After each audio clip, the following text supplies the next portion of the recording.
Pare, wala ko sa'yo pare. Kaya ka man ako. Ano ginako? Ano? Okay na. Hindi, magkakilala kami almost 3 years pa lang. So, sa halos sabay-sabay kaming lumipat doon sa titirahan namin ngayon. Hindi ka na... Tawa kasi ng tawa sa sister. Bigyan natin siya ng moment. Almost 3 years pa lang kami magkakasama, so sabay-sabay kami lumipat doon. Na lahat kami, Madonna, si Che, kami kaming bago doon sa lugar na yun. And kahit bago kami doon sa lugar na yun, na-feel kami na hindi kami... Nakiyak, no? Nagsama-sama kayo doon. Nagsama-sama talaga kami doon na hindi namin na-feel na lumayo kami doon sa mga family namin. So parang doon sa lugar na yon, nakahanap kami ng family na mag-aaway, magkatampuhan, magchichismisan. So pag bihira lang kami magkita-kita, pero parang hindi nagbabago yung pagkasamahan namin. So kami bahay. Pag alam mo yung mga chismosa, doon kami yun. So parang kahit gano'n ka-busy siya sa buhay nila, busy sila sa mga buhay nila, busy ako. Pag nagkita-kita kami, lagi kaming lumalakas. Kasi meron kaming vitamins, chismis. Yan! Vitamin test. Kakapareso ko pala kayo. Kaya nga test mo sa binigay sa akin ng pangalan sa radyo. Masarap kasi diba, pag-usapan yung mga ganyan. Ano naman yun o? Tignan mo na naman yun o. Yung ganyan. Joanna, thank you so much. Ano naman ang hiling mo sa kanila?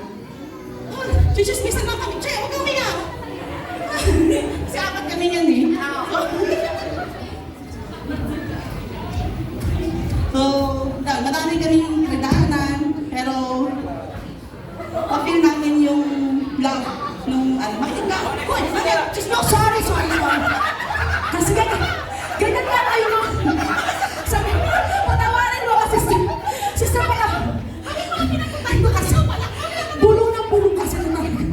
Bulong ng bulong to sinalit kasi. One chismis at a time. Ay, sige. One cheese isa na natin. Kali muna tayo sa kanya. Ano yung sister o tapos sama-sama kayo? Si Chai o si Chai? Go. Che, mamaya kasunod ka sa akin, tatawanan ka. Che. So yun, sa 3 years namin na magkakasama, na-feel namin na hindi kami lumayo doon sa family namin. So sana, ang wish ko sa inyo, huwag ka na matunaw ng parang ice cream. Ang cheesy! Gusto ko yung sila lang nagkakaintindihan dun sa message. Okay. Ano yun? Wala! Hindi na, sir, no! Bakit natutunaw na parang ice cream? Ano yun? Trivia to. So meron kami project. Kasi kung ano yung ginagawa namin eh. Siyempre, mag-asawa nag-aaway sila. Yung kami, yung mga kalokohan ginagawa. So, activities namin. Minsan, kasali kami ng mga Candyland o whatever na activities sa subdivision. Kasi na magtatalo sila. Mukha na yung matapang-tapang nila na eh. Magalit-galit siya. Pagkausap niya yung asawa ko, nandun yung asawa ko eh. Pagkausap niya yung asawa ko, galit-galit siya, tapang niya. Lagot sa akin yan, ganyan. Tapos hindi yan na, mag-message sa amin, screenshot na yung message. Mi, hindi ko talaga kayang magalit sa'yo. Para akong ice cream na natutunan.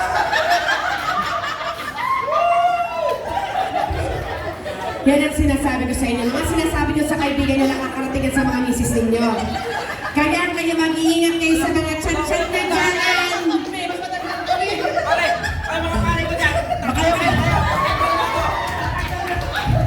Yan ang sinasabi ko sa inyo. Makarating sa amin lagi yan, Rene. Hindi kaya makatakas sa amin. Malalaman namin yan. Kaya pala ice cream ka pala. Pero yun, sobrang saya ko para sa inyong dalawa. Sobrang saya kasi alam ko kung ano yung mga pinagdaanan. Hindi ako nakakasagot kanina kasi hindi ko talaga alam kung saan kayo nagsimula. Kung ano yung pinagmulan, yung mga detalye. Pero alam ko kung paano kayo magsama. Paano kayo magmahalan. Paano kayo magkaintindihan. Wish ko lang na wala ka na iyak dito.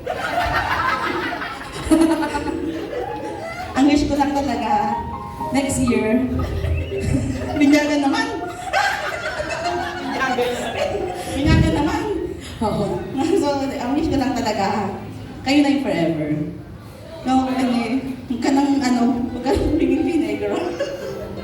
Wala nang, ibig sabihin sa inyong pagkasama, alam niyo yung mga maganda, yung pangit. Lahat yon piliin lang natin palagi na hindi naman masaya eh, hindi naman laging masaya. So, tayo na may mga lungkot, nakakainis, pero hindi ibig sabihin nun, hindi natin mahal yung partner natin eh. So, alam ko kung gaano nyo kamahal yung isa't isa, lalo na si Rene. Sa ina nila dalawa talaga, siya yung in love. Kaya saya-saya niya ngayon. So, yung best wishes sa inyong dalawa and baby number 5 kami. Grabe natin nagsasalita, yun talaga yung closing. Kami pareho. Kasi kapag, minsan nga hindi ko alam kung nagsiselos na si Ate Nanette.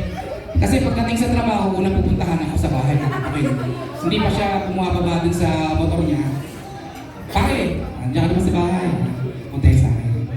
So minsan sinasabi ko, doon ko muna kay Ate Nanette umuwi. Mamaya palayasin tayo pareho ng mga asawa natin. So, eto, si Rene, mabait talaga to. Tsaka kapag nalasing to, hindi kami umuwi sa parehong bahay namin nang hindi kami nagkakatirang balikan. Ang bahay namin is palitan lang isa. Umabot kami ng isang oras, balik-balik lang.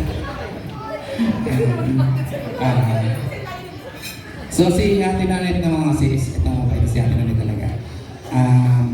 Binibigyan niya kasi malaman namin.